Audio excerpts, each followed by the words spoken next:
میں نے گھر میں بیٹھا تھا، فراغت تھی، تو مجھے اس کھیل کا نام نہیں یاد کہ بچے کیا کھیل رہے تھے. وہ کو پرچیاں ڈالی تھیں، ایک پرچی پہ لکھا تھا بادشاہ، ایک پہ لکھا تھا وزیر، ایک پہ لکھا تھا قاضی، اور ایک پہ لکھا تھا چور. ان 4 پرچیوں کو بند کر کے نہ پھینک دیتے، پھر سارے ایک ایک اٹھاتے تھے. اب جس کے حصے میں بادشاہ کی پرچی آئی وہ بادشاہ بن گیا، جس کے حصے میں قاضی کی آئی وہ قاضی بن گیا، جس کے حصے میں وزیر کی آئی وہ وزیر، اور ایک کے حصے میں آنی ہے چور کی. تو پھر جس کے حصے میں چور کی پرچی آنی ہے اس کے لیے پھر بڑے سخت معاملات ہیں. بادشاہ سلامت اس کو جو چاہے حکم دے. اب جو میرا بڑا بیٹا ہے نا، اس نے کیا کیا ہوا ہے، اس نے پرچی کو نا تھوڑا سا پھاڑ دیا ہے بادشاہ والی کو. تو بیٹیوں کو نہیں پتہ چل رہا کہ بڑا بھائی ہمارے ساتھ کیا کر رہا ہے، تو وہ بار بار بادشاہ بن رہا ہے. وہ بیچاری کبھی کوئی چور بن رہی ہے، کبھی وہ کسی کو کہہ رہا ہے میری جوتی پالش کرو، کسی کو کہہ رہا ہے. میں بیٹھا دیکھ رہا ہوں سارا. میں نے کہا یار ایک ہی کرنا ہے. میں نے کہا جی مجھے بھی کھلاؤ. ایک کو ڈراپ کر دیا، تو پھر وہی والا کام میں نے کیا. میں نے پرچی تو نہیں پھاڑی، لیکن میں نے بادشاہ والی پرچی پہ نا پین سے نشان لگا دیا. اب 2-4 بار بادشاہ بن کے میں نے اسے خوب کام کروایا. تو میں نے کہا چل یار ہوں بچیاں ہوئی بادشاہ بنائیے. تو میں نے اپنی بڑی بیٹی کو کہا کہ یہ جس پہ نشان لگا نا تو نے یہ پرچی اٹھانی ہے. اب بادشاہ والی اس نے اٹھا لی، تو میرے حصے میں آ گئی چور والی پرچی. اب سب نے بتانا تھا کہ کیا پرچی آئی ہے، تو سب نے بتایا. تو اینڈ پہ نا مجھے سارے کہتے ہیں جی بابا آپ کیا بنے ہیں. تو میں نے کہا جی میں چور بنا. میں حضور کے ممبر پہ بیٹھا ہوں، میں جھوٹ نہیں بولوں گا. میری چھوٹی بیٹی رو پڑی اور میرے گلے لگ کے کہتی میرے بابا چور نہیں ہے. میرے گلے لگ کے رو پڑی. خدا میں ممبر پہ بیٹھا ہوں حضور کے، میں جھوٹ نہیں بول رہا. حالانکہ میں ایسی باتیں نہیں سناتا، یہ آپ کی دل جوئی کے لیے سنا رہا ہوں کہ بیٹیوں کے لیے کبھی ایسا فکرہ نہیں بولنا. یہ رحمت ہوتی ہے. میں ممبر پہ بیٹھا کہہ رہا ہوں، میرا اللہ گواہ ہے اس بات کا. میں ایسی باتیں نہیں سناتا. وہ میرے ساتھ لگ کے نہ رو پڑی، حقیقتاً رو پڑی، اور کہتی میرے بابا چور نہیں ہے. یہ رحمت ہے. بیٹیوں سے محبت کرو. اور میں یہ ریکارڈنگ ہو رہی ہے، پتہ نہیں آواز کہاں تک جائے گی. میں سسا نامی، میں ان کے آگے بھی ہاتھ جوڑوں گا، دادیوں کے آگے بھی ہاتھ جوڑوں گا. خدا کا واسطہ بیٹیاں رحمت ہے، بیٹیاں رحمت ہے.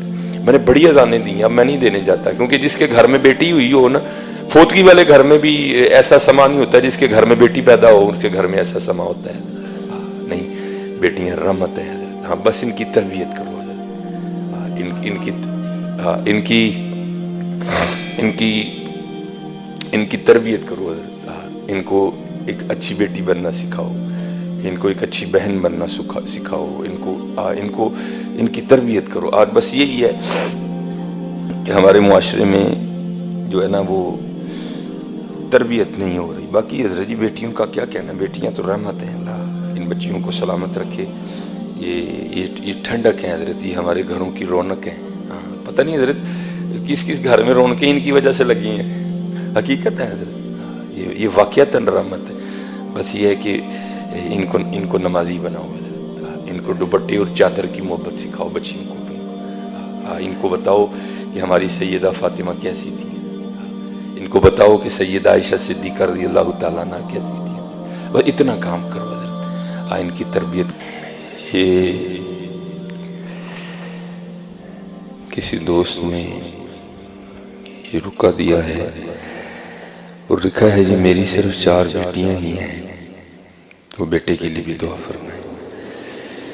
تو بیٹے کے لیے دعا کرنے میں قطعاً کوئی حرج نہیں ہے، بلکہ قرآن پاک میں بھی ہے کہ اللہ کے انبیاء نے بھی دعائیں کی. حضرت ابراہیم علیہ السلام نے بھی دعا کی، حضرت زکریا علیہ السلام نے بھی دعا کی. حضرت ابراہیم علیہ السلام نے دعا فرمائی تو اللہ پاک نے حضرت اسماعیل علیہ السلام عطا کی. اور حضرت زکریا علیہ السلام نے دعا کی تو اللہ پاک نے حضرت یحییٰ علیہ السلام عطا کی. لیکن کیونکہ یہ جی میری صرف 4 بیٹیاں ہی ہیں تو اس میں تھوڑا گلہ بھی ہے. تو ایسے نہیں کرنا. بیٹیاں تو حضرت رحمت ہوتی ہیں. اور یہ میرا اپنا ذاتی تجربہ ہے کہ جب خدمت کی باری آتی ہے نا تو بیٹے ہی آگے آتی ہیں. یہ یاد رکھا کریں، جب خدمت کی باری آتی ہے نا تو پھر بیٹی ہی آگے آتی ہیں. بیٹے شیٹے نہیں کوئی اتنی خاص لفٹ کراتے. ان کے پاس 1000 حوض ہوتے ہیں بھاگنے کے. تو میں یہ نہیں کہتا کہ سارے بیٹے بھی ایسے ہی ہوتے ہیں، لیکن یہ بات بالکل اتھینٹک ہے کہ جب بھی کوئی ایسا معاملہ بنتا ہے تو پھر بیٹیاں ہی پیش ہوتی ہیں. یہ سیرت کی کتابیں ہیں نا، آپ پڑھا کریں حضرت، پھر آپ کو پتہ چلے کہ بیٹیاں ہوتی کیا ہیں. ہمارے آقا کریم علیہ الصلوۃ والسلام کو بھی اللہ نے 4 صاحبزادیاں عنایت فرمائی ہیں.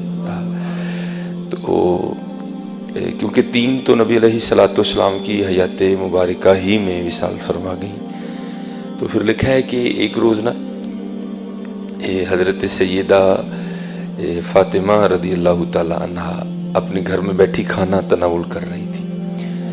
تو آپ نے آدھی روٹی کھائی. وہ مصرع نا دل کو دل سے راہ ہوتی ہے، تو ظاہر باپ کی محبت کے لیے دل دھڑکا ہوگا. تو جب آدھی روٹی کھا لی نا تو دل میں خیال آیا، وہ فاطمہ تو نے تو آدھی کھا لی، پتہ نہیں بابا جان نے کھائی بھی ہے کہ نہیں کھائی ہے. کبھی بیٹیوں کے لیے کچھ ایسا گندا مندہ نہ سوچنا، یہ رحمت ہوتی ہے حضرت، رحمت ہوتی ہے. تو لکھا ہے کہ سیدہ نے نا وہ جو روٹی ہے نا اس کو اپنے پلو میں لپیٹا اور نبی علیہ الصلوۃ والسلام کی بارگاہ میں حاضر ہوئی اور لا کر نا بارگاہ نبوت میں وہ آدھی روٹی پیش کی. تو نبی علیہ السلام سے کیا چھپا ہے حضرت، لیکن پھر بھی پوچھا فاطمہ یہ کیا لے کے آئی ہو؟ تو عرض کی اللہ کے رسول علیہ الصلوۃ والسلام میں نے 4 روٹیاں بنائی، ایک حضرت علی رضی اللہ تعالیٰ عنہ نے کھائی، ایک امام حسن رضی اللہ تعالیٰ عنہ اور ایک امام حسین رضی اللہ تعالیٰ، یہ چوتھی میری تھی. تو آدھی کھائی تو دل سے آواز اٹھی، فاطمہ پتہ نہیں ابا جان نے بھی کچھ کھایا کہ نہیں کھایا ہے، تو یہ آدھی روٹی آپ کے لیے لے کے آئی. تو لکھا ہے کتابوں میں کہ نبی علیہ الصلوۃ والسلام نے حضرت فاطمہ سے وہ آدھی روٹی لے لی، اور جب ایک نوالہ لگا چکے نا تو پھر حضور نے فرمایا فاطمہ آج 3 دن گزر گئے تیرے بابا کے پیٹ میں کچھ بھی نہیں گیا. یہ بیٹیاں یہ رحمت ہوتی ہیں حضرت. اور یاد رکھنا حضرت، میں نے باقاعدہ حدیث پاک پڑھی ہے، مجھے حوالہ تو اس کا نہیں یاد کوئی بھی، نہ کتاب یاد ہے. نبی علیہ الصلوۃ والسلام نے فرمایا بیٹیوں والے کو رزق دیا جاتا ہے، اللہ اس کی غیب سے مدد کرتے ہیں. لیکن خرابی کیوں بن جاتی ہے؟ یہ جملے جن میں شکوہ ہے، گلہ ہے، جی میریاں 4 بیٹیاں ہیں. تو بھائی کیا بیٹیاں ہونا جرم ہے؟ شکر کر تجھے اللہ نے 4 رحمتیں عطا فرمائی ہیں. تو یہ ہمارا مزاج ہے حضرت کہ ہم جب بھی رحمت ہوتی ہے نا تو ہم پیشانی پہ شکن ہی ڈالتے ہیں. بارش رحمت ہے لیکن شکن، مہمان رحمت ہے لیکن شکن، بیٹیاں رحمت ہے لیکن شکن. اللہ کا شکر ہے حضرت، اللہ کا شکر ہے. بس اپنی بیٹیوں کی تربیت کرو.